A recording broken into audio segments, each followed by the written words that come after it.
Hi friends, video லேட்டாக போகிறதுக்கு ரொம்ப ரொம்ப சாரிப்பா. இந்த கதை உண்மையிலுமே ரொம்ப சூப்பராக இருக்கும். ஆனால் வியூஸ் பார்க்குறது கம்மியாக இருக்கிறதுனால போடுறதுக்கு கொஞ்சம் இன்ட்ரெஸ்ட் வரமாட்டேங்குது. நீங்கள் பார்க்குறது பொறுத்து தான் நான் வீடியோ டெய்லியும் அப்லோட் பண்ணுறது இருக்குது. ஃப்ரெண்ட்ஸ், தொடர்ந்து சப்போர்ட் பண்ணுங்கள். என் உணர்விலே கலந்தவள் எபிசோடு 3 வாங்க கதைக்குள்ளே போகலாம். சரியாக 20 நாட்களுக்கு முன்பு நடந்த அந்த நிகழ்வு காட்சிகளாக ஓட ஆரம்பித்தது. தன்னுடைய அப்பா பிரகாசம் அன்றைய மாலை வீடு திரும்பிய பின்பு மிக ஜாலியாக அம்மாவிடமும் தங்கையிடமும் விளையாடி கொண்டிருந்த விஜய்க்கு பேரிடியே தூக்கி போடுவது போன்ற செய்தியை அப்பொழுதுதான் சொல்லியிருந்தார். அன்று இரவு பிரகாசம் அப்பார்ட்மெண்ட்டில் இருக்கும் அவருடைய ஃப்ளாட்டில் காலிங் பெல் அடிக்க விஜயின் தங்கை யாழினி வந்து கதவை திறந்து விட்டாள். பிரகாசம் உள்ளே நுழைய அவரின் முகத்தை பார்த்த யாழினி கேட்டாள், அப்பா என்னப்பா இவ்வளோ ஹாப்பியாக வந்திருக்கீங்க? என்ன நியூஸ்? ஏதாவது ப்ரொமோஷன் வந்துருச்சா என்று யாழினி கேட்க, அந்த வேகத்திலேயே பிரகாஷத்திடம் யாழினி எதையே கேட்டு கொண்டிருப்பதை கேட்ட விஜயின் அம்மா பாக்கியம் சமையல் அறையிலிருந்து வெளியே வந்தவர் நேராக பிரகாசத்தின் அருகில் வந்தார். ஆமாம், முகமெல்லாம் ஏதோ சீரியல் பல்பு மாட்டி விட்ட மாதிரி பளபளன்னு மின்னுதே, என்னங்க லாட்ரி எதுவும் அடிச்சிருச்சா என்ன என்று பாக்கியம் கேட்க, போகுது பாரு புத்தி, இந்த காலத்துலேயும் ராசி பலன் எல்லாம் பார்க்காதுன்னு சொன்னால் கேட்டாதானே. இன்னைக்கு ராசிக்கு உங்களுக்கு லாட்ரி யோகம் இருக்குன்னு சொன்னாங்க, அப்படிங்கிறதுக்காக என்னை கேரளா வரைக்கும் போய் லாட்ரி வாங்க சொன்னவ தானே நீ என்று பிரகாசம் கேட்க, ஆமாம், சொன்னால் மட்டும் அப்படியே கேட்டுட்டீங்க பாருங்கள். நான் சொன்ன மாதிரி சொன்ன நேரத்தில் வாங்கியிருந்தா இந்நேரம் மிகப்பெரிய கோடீஸ்வரனாக ஆகியிருக்கலாம். நீங்கள் எங்கே கேட்குறீங்க என்று பாக்கியம் சலித்து கொண்டு சொல்ல பிரகாசம் சிரித்தார். சரி சரி, லாட்ரியும் விழலை, ஆனால் அது எல்லாத்தையும் விட மிகப்பெரிய ஒரு அதிர்ஷ்டம் நம்ம குடும்பத்திற்கு கிடைச்சிருக்கு என்று பிரகாசம் முகம் முழுவதும் புன்னகையோடு சொல்ல, என்னங்க சொல்கிறீங்க? எல்லாத்தையும் விட பெரிய அதிர்ஷ்டமா? அப்படி என்ன அதிர்ஷ்டம்? சீக்கிரம் சொல்லுங்கள் என்று பாக்கியம் வெகு ஆச்சரியமாக கேட்டார். இன்னும் உள்ளே வந்து என்னோடய பேகை கூட கழட்டி வைக்கல, இன்னும் ஷூவை கூட கழட்டி வைக்கல, கொஞ்சம் விட்டேன்னா மனுஷன் பாத்ரூம் போய் ஃப்ரெஷ்அப் ஆக்கிட்டு வந்துடுவேன் என்று பிரகாசம் சொல்ல, அப்பொழுதுதான் கதவை திறந்து உள்ளே வந்து மனுஷனை பேகு கூட கலட்ட விடலை பேசி கொண்டிருந்ததை உணர்ந்த பாக்கியம் சிரித்து கொண்டே சொன்னார், அட சரி சரி, போயிட்டு வாங்க, பாத்ரூம் போகிறேன்னு சொல்லி ரொம்ப நேரம் லேட் பண்ணிடாதீங்க, சீக்கிரம் வாங்க என்று பாக்கியம் சொல்ல பிரகாசமும் சிரித்து கொண்டே உள்ளே நுழைந்தார். அதே சமயம் வேறு பாத்ரூமில் இருந்து காதில் ஹெட்போனை மாட்டிக்கொண்டு ஏதோ பாடல் கேட்டுக்கொண்டு விஜய் வெளியே வர, தன்னுடைய அம்மாவும் தங்கையும் ஏதோ மிகுந்த மகிழ்ச்சியோடு நின்றிருப்பதை பார்த்தவன் தன்னுடைய ஹெட்போனை கழட்டியவாறு அவர்களின் அருகில் வந்தான். என்ன தாய்க்குளம் இரண்டும் நின்ன இடத்திலிருந்து தானாக சிரிச்சிட்டு இருக்கு என்று விஜய் கேட்க, டேய் விஜய், அப்பா ஏதோ மிகப்பெரிய ஒரு ஹாப்பி நியூஸ் சொல்கிறேன்னு சொல்லியிருக்காருடா, ஃப்ரெஷ் ஆகிட்டு வரேன்னு சொல்லியிருக்காரு, அதற்காக தான் வெயிட் பண்ணிட்டு இருக்கோம். அப்பாவோட முகத்தில் இவ்வளோ சந்தோஷத்தையும் நான் பார்த்ததே இல்லை, அவ்வளவு சந்தோஷமாக இருக்கார் என்று பாக்கியம் சொன்னார். என்னம்மா சொல்கிற? அப்படியா? அப்பா அவ்வளவு சந்தோஷமாக இருக்காரா? அப்படி என்ன விஷயமா இருக்கும்? அப்பா சந்தோஷமாக இருக்கிறதே பார்க்குறதே நமக்கு சந்தோஷம் தானே. சரி சரி, நானும் வெயிட் பண்ணுறேன். அப்படி ஒரு ஹாப்பி நியூஸ் என்னவா இருக்கும் என்று சொல்லிவிட்டு அவர்கள் இருவரையும் போலவே வெகு ஆர்வமாக விஜயும் அதை தெரிந்து கொள்வதற்காக ஆர்வமானான். விஜயை நானே கூப்பிடலாம்னு பார்த்தேன், அவனும் உங்கள் சங்கத்தில் ஐக்கியம் ஆயிட்டானா என்று கேட்டுக்கொண்டே பிரகாசம் ஒரு கைலி மற்றும் டிஷர்ட் ஒன்றை மாட்டிக்கொண்டு வந்து சோஃபாவில் அமர 3 பேரும் சோஃபாவில் சென்று அமர்ந்தனர்.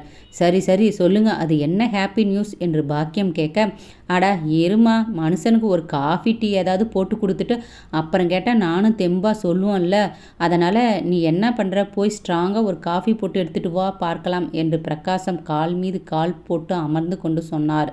இங்கே பாருங்க, இப்போ விஷயத்த சொல்ல போறீங்களா இல்லையா? நானே என்ன ஏதுன்னு எவ்வளோ நேரம் டென்ஷனாக நின்றுட்டு இருக்கேன்.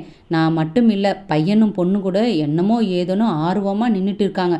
சீக்கிரம் சொல்லுங்க, ஒழுங்காக இப்போ சொல்கிறீங்களா இல்லை காஃபி டீ மட்டும் இல்லை, நைட்டு சாப்பாடும் செய்ய மாட்டேன் என்று சொல்லிக்கொண்டு பாக்கியம் பிரகாசத்தை முறைத்தார். ஐயோ சாமி, இவ செஞ்சாலும் செஞ்சிருவா, நான் வேற சந்தோஷத்தில் செம்ம பசியோடு வந்திருக்கேன் என்று சொல்லிவிட்டு தன் மனைவியை பயப்படுவது போல் பயப்பட அனைவரும் சிரிக்க பிரகாசமும் சிரித்து விட்டு தொடர்ந்தார். சரி சரி, அந்த சந்தோஷமான விஷயம் என்னன்னு சொல்கிறேன். நம்ம வாழ்நாளில் இதுவரைக்கும் நமக்கு தெரிஞ்சு யாருக்கும் எந்த கெடுதலும் பண்ணினதில்லை. நம்மளால் முடிஞ்ச அளவுக்கு மற்றவங்களுக்கு உதவி தான் செஞ்சுருக்கோம். நீயும் காலங்காலமாக கோயில் சாமின்னு உன்னால் முடிஞ்ச அளவுக்கு எல்லா கோவிலும் ஏறி இறங்கிட்ட பாக்கியம். அதுக்கு எல்லாம் ஒரு பலன் கொடுக்குற மாதிரி ஒரு மிகப்பெரிய சந்தோஷத்தை அந்த கடவுள் நமக்கு கொடுத்துட்டார் அப்படின்னு தான் சொல்லணும் என்று சொல்லிவிட்டு பிரகாசம் நிம்மதி பெருமூச்சு ஒன்றை விட்டார். அவர் மேலும் என்ன சொல்கிறார் என்று கேட்பதற்கு மூவரும் ஆர்வமாக அவரையே பார்த்து கொண்டிருக்க மேலும் பிரகாசம் தொடர்ந்தார். இதை ஒரு ஹாப்பி நியூஸ் அப்படின்னு சொல்கிறத விட இது நமக்கு கிடைத்த மிகப்பெரிய வரம் அப்படின்னு தான் சொல்லணும்.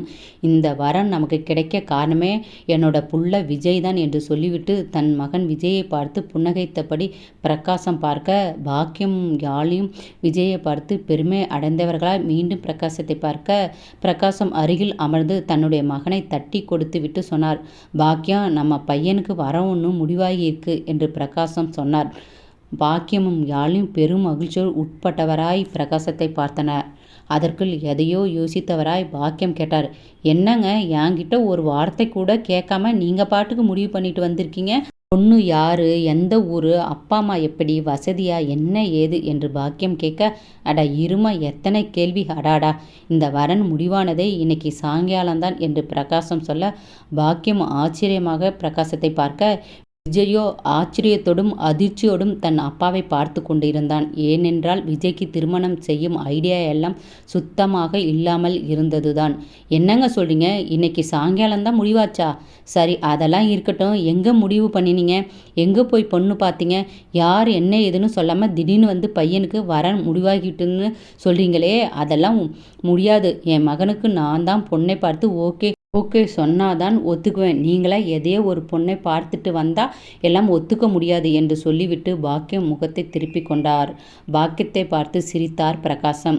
சரி கோச்சிக்காத பாக்கியம், பொண்ணு யாருன்னு சொல்கிறேன், அதுக்கப்புறம் நீயே முடிவு பண்ணி ஓகே சொல்கிறியோ நோ சொல்கிறியோ உன்னுடைய முடிவுக்கே நான் விட்டுவிட்டேன். பொண்ணு யாருன்னு சொல்கிறேன், கேட்க நீ ரெடியா என்று பிரகாசம் தன் மனைவி பாக்கியத்தை பார்த்து கேட்க எதற்கு இவ்வளோ பில்டப் கொடுக்குறார் என்று நினைத்த பாக்கியம் கேட்டார். என்னங்க ரொம்ப ஓவராக தான் பில்டப் கொடுக்குறீங்க, அப்படி எந்த ஒரு இளவரசியை என் மகனுக்கு பிடிச்சிட்டு வந்திருக்கீங்கன்னு சொல்லுங்க பார்ப்போம் என்று பாக்கியம் கேட்டார். பாரு நான் கூட யோசிக்கல, ஆனால் நீ கரெக்டாக சொல்லிட்டா. ஆமாம் பாக்கியம், நீ சொன்னாலும் சொல்லலைனாலும் என் மகனுக்கு நான் பார்த்து இருக்கிற பொண்ணு இளவரசி தான்.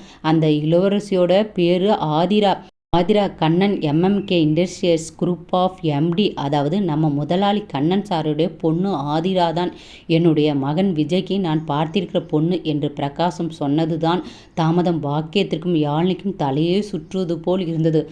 தன் அப்பாவையும் தன் கணவரையும் போல கிட்டத்தட்ட 5000க்கு மேற்பட்டவர்கள் பணிபுரிந்த அந்த தொழில்துறையில் கடல் என்று அழைக்கப்படும் industrials owner, medical college, engineer college, arts college என்று எக்கச்சக்கமாக தமிழ்நாடு முழுவதும் 30க்கு மேற்பட்ட கல்லூரி நிறுவனங்களை வைத்திருக்கும் அந்த மிகப்பெரிய தொழிலதிபர் மகளுக்கும் கிட்டத்தட்ட 2000 கோடிக்கு மேலான சொத்துக்கள் ஒரே ஒரு வாரிசாக இருக்கும் அந்த அழகு தேவதையான ஆதிராவை தான் தன் மகனுக்கு பார்த்திருப்பதாக சொன்னதும் அவரும் சம்பித்து போய் நின்றனர்.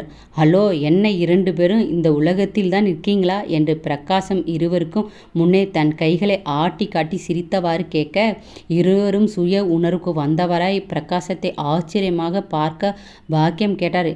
ஏங்க என்னங்க சொல்கிறீங்க, ஏதாவது விளையாட்டுக்கு சொல்கிறீங்களா என்ன? எனக்கு ஒரு நிமிஷம் தலையே சுற்றி போச்சு என்று பாக்கியம் கேட்க, இன்னைக்கு சாயந்தரம் எனக்கும் இதே நிலைமை தான் பாக்கியம். நானும் தலை சுற்றி போய் தான் ஒரு 10 நிமிஷம் மூச்சடைச்சு போய் இருந்தேன்.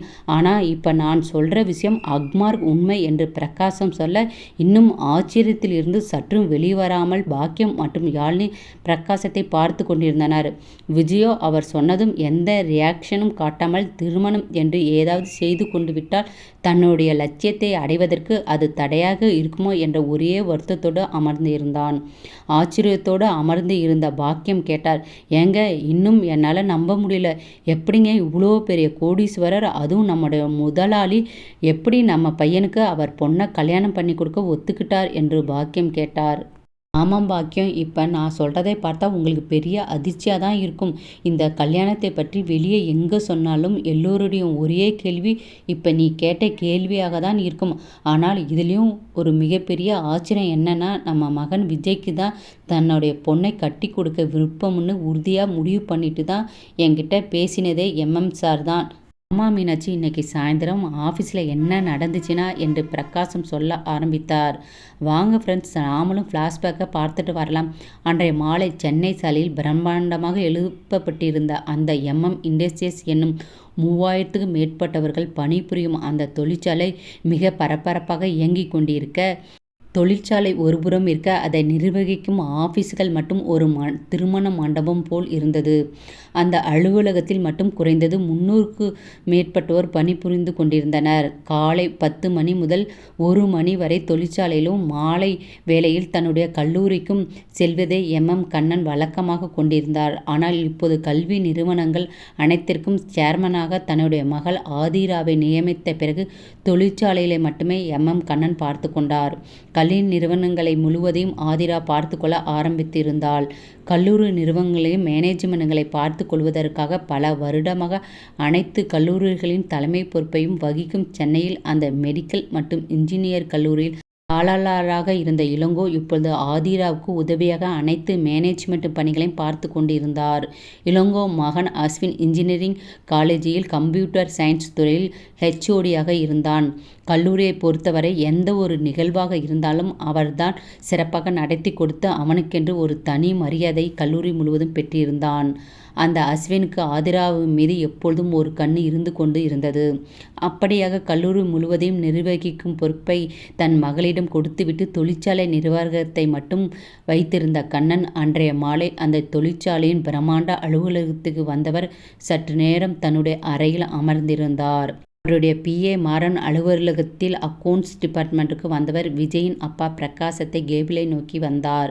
பிரகாசம் என்று மாறன் அழைக்க, இருவரும் ஒரே வயது உடையவராக இருந்தாலும் MDயின் PA என்பதால் மரியாதையாக பதில் அளித்தார் பிரகாசம். மாறன் சார் வாங்க என்றபடி பிரகாசம் எழுந்து நின்றார். ஒன்றும் இல்லைங்க பிரகாசம், உங்களை MD சார் கூப்பிட்டார், உடனடியாக சாரை போய் பாருங்க, அவருடைய கேபினில் தான் இருக்கார் என்று மாறன் சொல்லிவிட்டு சிறிய புன்னகை ஒன்றை உதிர்த்துவிட்டு அங்கிருந்து நகர, பிரகாசமும் ஓகே சார் என்று சொன்னவர் அவசரமாய் தான் செய்து கொண்டிருந்த வேலையை அப்படியே நிறுத்திவிட்டு MDயின் அறையை நோக்கி வேகமாக ஓடினார். MD அறைக்கு செல்வதற்கு எப்படியும் 4-5 நிமிடங்கள் ஆகிவிடும் என்பதால் செல்லும் வழியெல்லாம் பல கேள்விகள் பிரகாசத்துக்கு எழுந்து கொண்டு இருந்தது. ஆம், அவ்வளவு எளிதாக எல்லாம் MD கண்ணன் யாரையும் அழைத்து பேசிவிட மாட்டார். அப்படியே பேச வேண்டும் என்றாலும் அந்த கம்பெனியில் மிகப்பெரிய பொறுப்பில் இருப்பவர்கள்தான் அவ்வளவு எளிதாக அவரிடம் பேச முடியும். மற்றபடி ஏதாவது முக்கியமான விஷயம் என்றால்தான் அவர்கள் அனைவரும் MD நேராக சந்தித்து பேசுவார்கள். அதே சமயம் ஒரு சாதாரண தொழிலாளியாக இருந்தாலும் MDயை சந்திக்க வேண்டும் என்று சொல்லிவிட்டால் எந்த நிபந்தனையுமின்றி தன்னை சந்திப்பதற்கு வாய்ப்பு கொடுப்பவர்தான் நம் கண்ணன். அதனால்தான் தொழிலாளிகள் மனதார உண்மையான தொழிலாளியாக இன்று வரை அவரை நேசித்து கொண்டிருந்தனர். அதே சமயம் திடீரென்று MD அழைக்கிறார், என்னவாக இருக்கும் என்ற பல கேள்விகளோடு கிட்டத்தட்ட முதலாளி கண்ணன் அறையை நோக்கி இருந்தார் பிரகாசம். அறையை நெருங்கிய பிரகாசம் தன் உடையை ஒருமுறை நன்றாக சரி செய்து கொண்டவர் தலைமுடியையும் சரியாக சரி செய்து கொண்டு வெளியே நின்று குரல் கொடுத்தார். எஸ்கியூஸ் மீ சார் என்று பிரகாசம் குரல் கொடுக்க, எஸ் கம்மின் என்று உள்ளே இருந்து குரல் வர, பிரகாசம் பவ்யமாக MDயின் அறையை உள்ளே வந்து கதவை திறந்து கொண்டு நுழைந்தார். குட் மார்னிங் சார் என்று உள்ளே நுழைந்த பிரகாசம் கண்ணனை பார்த்து சொல்ல, வெரி குட் ஈவினிங் பிரகாசம், வாங்க வந்து உட்காருங்க என்று முகத்தில் பெரிதாய் மலர்ந்த புன்னகையோடு கண்ணன் பிரகாசத்தை அழைத்தார். ஐயோ சார், இருக்கட்டும் சார், மாறன் சார் வந்து நீங்கள் கூப்பிட்டதா சொன்னார் என்று பிரகாசம் சொல்ல, ஆமாம் பிரகாசம், ஒரு முக்கியமான விஷயத்தை பற்றி டிஸ்கஸ் பண்ணுறதுக்காக தான் உங்களை கூப்பிட்டு விட்டேன் என்று கண்ணன் சொன்னார். எஸ் சார் ப்ளீஸ் என்றார் பிரகாசம். நீங்கள் நின்றுட்டு இருந்தால் நான் விஷயத்தை சொல்ல மாட்டேன், நீங்கள் உட்கார்ந்தாதான் நான் என்னன்னு சொல்ல முடியும் என்று கண்ணன் சற்று சிரிப்போடு சொல்ல, தன்னுடைய முதலாளிக்கு முன்னே அமர்வதை பெரும் தயக்கமாக நினைத்த பிரகாசம் அவரின் வார்த்தைக்கு மரியாதை கொடுத்து அவருக்கு முன்னே இருந்த ஒரு சேரில் பட்டும் படாமல் அமர்ந்து கொண்டார். அவரை பார்த்து புன்னகைத்த கண்ணன், வேலையெல்லாம் எப்படி போயிட்டு இருக்கு பிரகாசம் என்று கேட்க, நல்லா போயிட்டு இருக்குங்க சார் என்றார் பிரகாசம். நீங்கள் அக்கௌண்ட் செக்ஷனுடைய சீப்பாக எப்போ பதவி ஏற்றிங்களோ அப்போலேருந்து இப்போ வரைக்கும் அக்கௌண்ட் செக்ஷன் மேலே ஒரு சின்ன பிளாக் மார்க்கு கூட வரல. அவ்வளவு எதற்கு ஒரு சின்ன கரெக்ஷனுக்கு கூட என் டேபிள் வரைக்கும் வந்துட்டு எந்த ஃபைலும் திரும்பி அக்கௌண்ட் செக்ஷனுக்கு வரல. இதுக்காகவே உங்களை நான் தனியாக கூப்பிட்டு பாராட்டணும்னு பல முறை நினச்சிட்டு இருந்தேன். இப்போவுமே நான் நம்ம கம்பெனியோடைய வெற்றிக்கு முழு காரணமாக நினைக்கிறது என்னால் மட்டும் இல்லை. இந்த கம்பெனிக்கு உண்மையான விசுவாசத்தோடு தன்னுடைய உழைப்பை கொடுத்துட்டு இருக்கிற பலரும் தான். அந்த பலரில் சிலர் என் மனசுக்கு ரொம்பவும் நெருக்கமானவர்கள். அந்த சிலரில் நீங்களும் ஒருத்தர் பிரகாசம் என்று கண்ணன் சொல்ல, பிரகாசம் பெருமிதமாய் நிகழ்ந்து போனார். சார், ரொம்ப ரொம்ப நன்றி சார். உங்ககிட்ட இருந்து இப்படி ஒரு பாராட்டு வர்றது எனக்கு என்னமோ ஒரு கோல்டு மெடலே வாங்கின மாதிரி இருக்கு சார். ரொம்ப ரொம்ப நன்றி சார் என்று பிரகாசம் சொன்னார். அதனால தான் நான் ஒரு முடிவு பண்ணிட்டேன் பிரகாசம் என்று கண்ணன் சொல்ல, பிரகாசமோ ஆச்சரியமாக கண்ணனை பார்த்தா. சொல்லுங்க சார் என்று தன்னுடைய முதலாளி என்ன சொல்ல போகிறாரோ என்ற ஆர்வத்திலும் ஏதோ ஒரு சிறிய பயத்திலும் பிரகாசம் கேட்க, கண்ணன் புன்னகைத்து கொண்டே சொன்னார். என் மனசுக்கு நெருங்கின சிலரில் நீங்களும் ஒருத்தர்னு சொன்னேன் இல்லையா?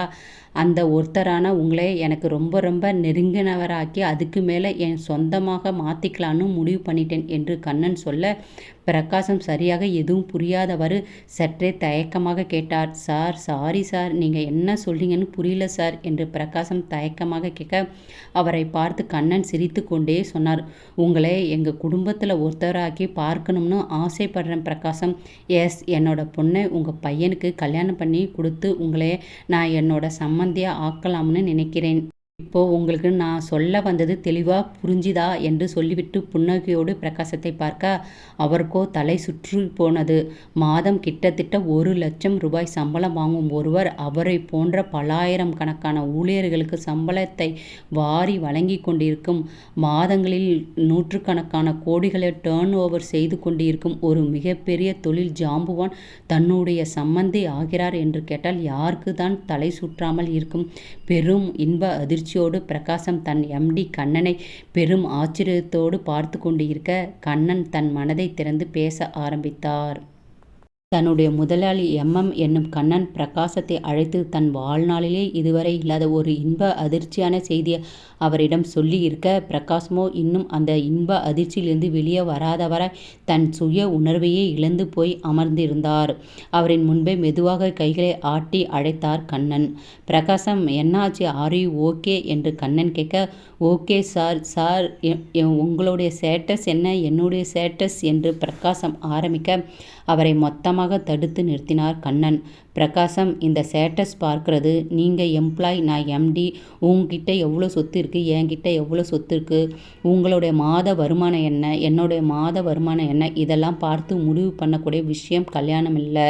எல்லாம் பார்த்து முடிவு பண்ண வேண்டியது பிஸ்னஸ் தான். என் மகளுக்கு ஒரு நல்ல மாப்பிள்ளையை தேர்ந்தெடுத்து கொடுக்கணும்னு நினச்சேன். எனக்கு பின்னாடி என் பொண்ணை பார்த்துக்கிற ஒரு நல்ல ஆண் மகனை தேர்ந்தெடுத்து என்னுடைய பொண்ணுக்கு கணவனாக கொடுக்கணும்னு நினச்சேன். ஸோ என்னுடைய சாய்ஸ் உங்கள் பையன் விஜய் தானு நான் முடிவு பண்ணிட்டேன். உங்களுக்கு இதில் விருப்பம் இருந்தால், உங்கள் மகன் விஜய்க்கு விருப்பம் இருந்தால் எனக்கு ரொம்ப சந்தோஷம்.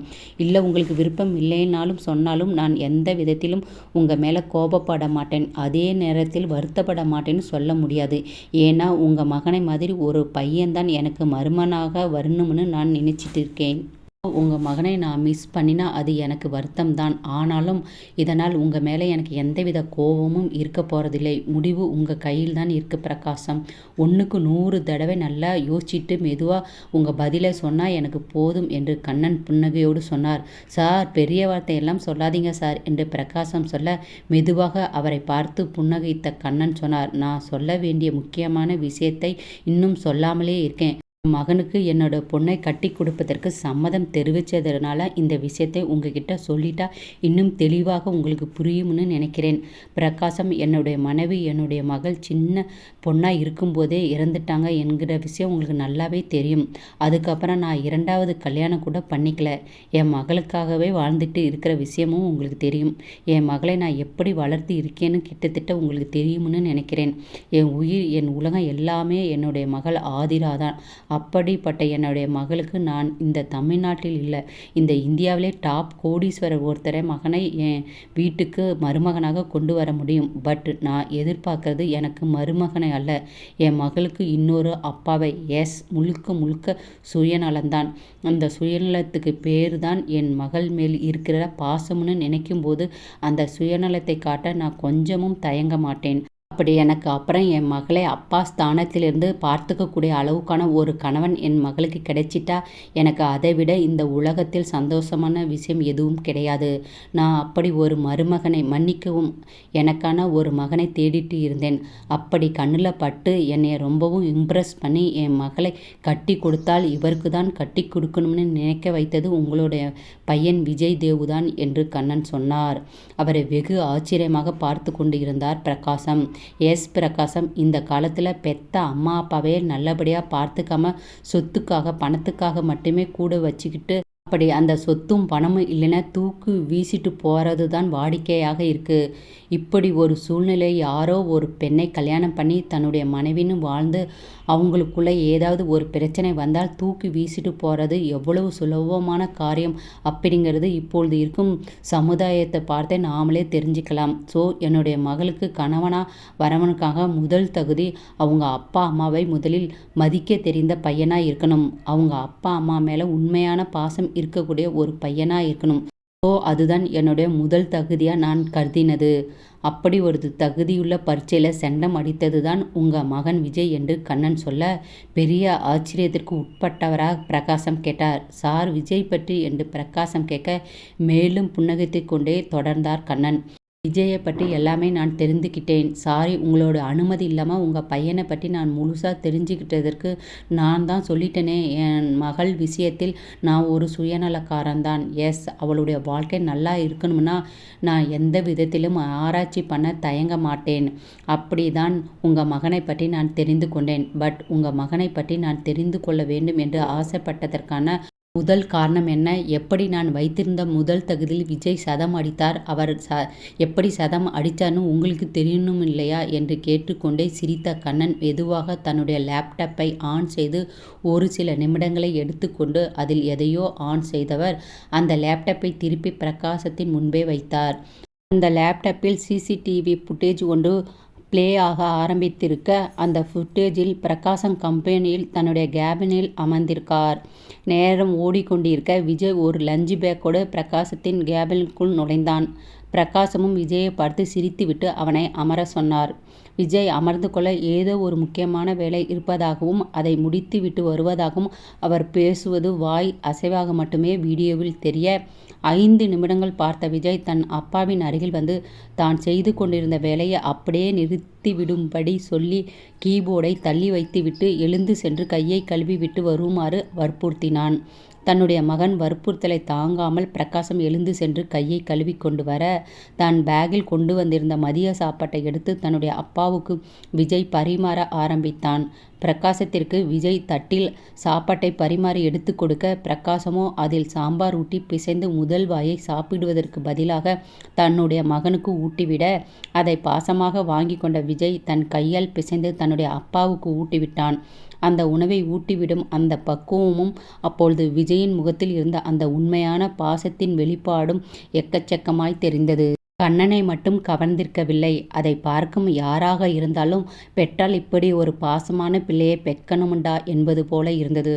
அதை பார்த்து கொண்டிருந்த பிரகாசம் தன் கண்ணாடியை கழட்டி விட்டு கலங்கிய தன் கண்களை மெதுவாக கர்ச்சிப்பில் உதவியால் ஒத்தி எடுக்க பெருமூச்சு ஒன்றை விட்ட கண்ணன் புன்னகைத்து கொண்டே அந்த லேப்டாப்பை தன் பக்கம் திருப்பினார். இதை விட வேற என்ன வேணும்னு நினைக்கிறேங்க பிரகாசம்? என்னுடைய மகளை திருமணம் பண்ணுறதுக்கு தகுதியாக உங்கள் மகனுக்கு இருக்க வேண்டியதுன்னு கண்ணன் கேட்க பிரகாசம் நெகிழ்ந்து போனவராய் சொன்னார். சார், என் மகனை பற்றி நானே பெருமையாக பேசக்கூடாது. ஆனாலும் நீங்கள் என் மகன் மேலே வச்சிருக்க நம்பிக்கைக்காக என்னுடைய மனசில் என் மகனை பற்றி இருக்கிற விஷயத்தையும் சொல்லணும்னு ஆசைப்படுறேன் சார். விஜய் என் மகன் மட்டும் இல்லை சார், அவன் என்னுடைய அப்பா. ஆமாம் சார், மகனுக்கு மகனாகவும் ஒரு அப்பாவாகவும் இருந்து என்னை காப்பாற்றுவன் தான் என்னுடைய மகன் விஜய். ஆமாம் சார், பாசத்தில் என் மகனை அடிச்சுக்கிறதுக்கு யாருமே இல்லை சார். பெருமைக்காக நான் சொல்லலை. என் மகன் ஜாலியானவன் தான், எல்லோரையும் போல இருக்கிறவன் தான். ஆனால் குடும்பம் மேலே உயிரே வச்சிருக்கான். அவனுக்கு இந்த உலகமே எல்லாமே அவனுடைய குடும்பம்தான். அதை தவிர விஜய்க்கு வேறு எதுவுமே தெரியாது. அவனுடைய லட்சியம் எல்லாமே ஒரு இசையமைப்பாளர் ஆகணும். அந்த இசை அமைப்பாளர் ஆகிறதும் தன்னுடைய குடும்பத்தை பெருமைப்படுத்துவதற்காக தான் அப்படின்னு அவன் சின்ன வயசுல இருந்தே கனவு கண்டு இருக்கான் சார். இந்த அப்பனை உட்கார வச்சு ராஜா மாதிரி பார்த்துக்கணும். அவனுடைய அம்மாவை உட்கார வைத்து ராணி மாதிரி பார்த்துக்கணும். அவனுடைய தங்கச்சியை உட்கார வைத்து ஒரு இளவரசி மாதிரி பார்த்துக்கணும். இதுதான் அவனுடைய மொத்த வாழ்க்கையுடைய லட்சியமே. உன்னுடைய பாசத்தை கண்டு நான் எத்தனையோ தடவை நெகிழ்ந்து போயிருக்கேன் சார். அதனாலேயே என்னவோ என்னுடைய மொத்த உயிரையும் என் மகன் மேலே வச்சு இருக்கேன் சார். அவனுக்கு ஒரு 6 வயசு இருக்கும். மிஞ்சி மிஞ்சி போனால் 2ஆம் வகுப்பு தான் படிச்சுட்டு இருந்தான். அவனை என்னோடய பைக்கில் கொண்டு போய் ஸ்கூலில் விட்டுட்டு நான் திரும்பினேன். அந்த நேரம் நல்ல மழை சார். வண்டியை திருப்பி விட்டு அவன் ஸ்கூலுக்குள்ளே போகிறானான்னு பார்த்துக்கிட்டே இருந்தான். அவன் அழகாக அந்த பேகை மாட்டி விட்டு உள்ளே போனவன் அங்கிருந்து நின்று ஒரு வார்த்தை சொன்னான். அப்பா, மழையில் டயர் வழுக்கும், பார்த்து பத்திரமா ஆஃபீஸ்க்கு போங்க. நான் இல்லைன்னு வேகமாக எல்லாம் போக வேண்டாம் அப்படின்னு சொல்லிட்டு உள்ளே போனான் சார். அந்த பிஞ்சு குழந்தைக்கு அந்த விஷயமெல்லாம் தெரிஞ்சு தன்னுடைய அப்பா மழையில் போகிறத பார்த்து போங்கன்னு சொல்கிற அந்த மனசு இருக்கே சார். அப்போ தான் அவனுடைய அப்பா மேல் அவன் எவ்வளவு பாசம் வச்சிருக்கான்னு எனக்கே தெரிஞ்சுது. அப்பத்துலேருந்து இப்போ வரைக்கும் என் மகன் என் மேலே உயிரே வச்சிருக்கான். என்னோடய வாழ்க்கையில் ஒவ்வொரு நிமிஷமும் என் மகனுக்காக தான் நான் வாழ்ந்துட்டு இருக்கேன். என் மகன் நல்லா இருந்தால் போதும் சார். என்னுடைய மகளும் நல்லா இருப்பா, என்னோட மனைவியும் நல்லா இருப்பா. அப்படி ஒரு பையனுக்கு இப்படி ஒரு மிகப்பெரிய வாழ்வு அமைகிறது எனக்கு பெரிய ஆச்சரியமாக இல்லைனாலும் இப்போ சொல்கிறேன் சார். நீங்கள் கேட்ட விஷயத்திற்கு எனக்கு சம்மதம் சார். என்னோட முழு மனதோடு நான் சம்மதம் தெரிவிக்கிறேன். ஆனால் ஒரே ஒரு சின்ன ரிக்வெஸ்ட் சார் என்று பிரகாசம் சொல்ல, அதற்குள் தன் மகனை பற்றி சொன்னதை கேட்டு கண் கலங்கி விட்ட கண்ணன் மூக்கை உரிந்தவர் தன் கண் கண்ணாடியை மெதுவாக கழட்டிவிட்டு கரிச்சிப்பால் கண்ணை ஒட்டிவிட்டு சொன்னார். நீங்கள் ஒத்துக்கிட்டது எனக்கு ரொம்பவும் சந்தோஷம் பிரகாசம். உங்களோட ரிக்வெஸ்ட் இல்லை, உங்களோட நிபந்தனை எதுவாக இருந்தாலும் சொல்லுங்கள். நிறைவேற்ற வேண்டியது ஒரு மாமனாரா என்னோட கடமை என்று கண்ணன் சொன்னார். ஐயோ, நிபந்தனைன்னு எல்லாம் எதுவும் இல்லை சார். என்னோட சின்ன ரிக்வெஸ்ட் என்னவென்றால், என்னுடைய மகன் விஜய் ஒரு பெரிய இசையமைப்பாளராக ஆகணுங்கிறது தான் ஆசை. மருமகன் ஆகிட்டா எத்தனையோ இசையமைப்பாளரை விட மிகப்பெரிய கோடீஸ்வரன் என்னுடைய மகன் இருக்கிறது உண்மைதான். ஆனால் அவன் ஆசைப்பட்ட மாதிரி இசையமைப்பாளர் வர்றதுக்கு மட்டும் அவனோட விருப்பத்திற்கு என்று பிரகாசம் எதையோ சொல்ல வர பெரிதாய் புன்னகைத்த கண்ணன் சொன்னார். பிரகாசா, நான் தான் முதலே சொன்னேனே, நான் உன்னுடைய மகனை என் மகளுக்கு ஒரு அப்பாவை தேர்ந்தெடுக்கணும்னு தேர்ந்தெடுத்தேன். அவருடைய வாழ்க்கை பாதையை தேர்ந்தெடுப்பதற்கு எனக்கு எந்த உரிமையும் இல்லை. அவருடைய வாழ்க்கை லட்சியத்தை அடைவதற்கு என்னால் முடிஞ்சதை நான் அவருக்கு செய்வேனே தவிர அவருடைய லட்சியத்திற்கு என்றைக்குமே நான் தடையாக இருக்க மாட்டேன். உங்கள் மகன் வருங்கால இசையமைப்பாளர் தான்னு எழுதி வச்சிட்டு கல்யாணத்திற்கான ஏற்பாட்டை கவனிங்க என்று கண்ணன் சொல்ல, இரு கையையும் கூப்பி கண்ணனை வணங்கினார் பிரகாசம். எல்லாத்தையும் விட ஒரு முக்கியமான விஷயத்தை பற்றி உங்ககிட்ட சொல்லணும் பிரகாசம் என்று கண்ணன் சொல்ல, சொல்லுங்க சார் என்றார் பிரகாசம். ஒரு பெருமூச்சு ஒன்றை விட்டு கண்ணன் தன் தொண்டையை செருமி விட்டு மெதுவாக சொன்னார். நான் சொல்ல போகிற விஷயத்தை நீங்கள் எப்படி எடுத்துக்கொள்வீங்கன்னு எனக்கு தெரியல. பட் எந்த ஒரு விஷயத்தையும் உங்ககிட்ட மறைக்கக்கூடாது என்கிற ஒரே நோக்கத்தில் தான் நான் இந்த விஷயத்தை உங்ககிட்ட கல்யாணத்துக்கு முன்னாடியே சொல்கிறேன். ஏன்னா எந்த விஷயத்தையும் கண்ணன் மறைச்சி உங்கள் மகனுக்கு கல்யாணம் பண்ணி வச்சிட்டாருன்னு எதுவும் இருக்கக்கூடாது. அதே சமயத்தில் என்ன நடந்திருக்குங்கிறது தெளிவாக உங்ககிட்ட சொல்லிட்டு தான் கல்யாணத்திற்கு சம்மதம் வாங்கணுங்கிறது என்னுடைய ஆசை என்று கண்ணன் சொன்னார். சொல்லுங்க சார், எதுவாக இருந்தாலும் சொல்லுங்க சார். எங்கள் சார் பற்றி எனக்கு தெரியாதா? உங்களை பற்றி தப்பாக எடைப்படுவதற்கு நான் 3வது மனுஷன் இல்லை சார். இத்தனை வருஷம் உங்ககிட்ட கை நீட்டி வேலை பார்த்து சம்பளம் வாங்கி என் குடும்பத்தை காப்பாற்றின ஒரு சாரோட மிகப்பெரிய விசுவாசி. நீங்கள் எதுவாக இருந்தாலும் என்கிட்ட தயங்காமல் சொல்லுங்கள் சார் என்று பிரகாசம் சொல்ல, மெதுவாக சற்று தயக்கத்துடன் புன்னகைத்த கண்ணன் சொன்னார். என்னுடைய பொண்ணு ஆதிரா ஏற்கனவே ஒரு பையனை காதலிச்சா என்று கண்ணன் சொல்ல, பிரகாசம் அந்த நொடியை இடிந்து போனார். என்ன ஃப்ரெண்ட்ஸ், கண்ணன் சொன்னதை கேட்டு பிரகாசம் கல்யாணத்துக்கு சம்மதிப்பாரா? உங்களோட கருத்து என்னன்னு கண்டிப்பாக சொல்லுங்கள். தேங்க்யூ ஃப்ரெண்ட்ஸ், தொடர்ந்து சப்போர்ட் பண்ணுங்கள்.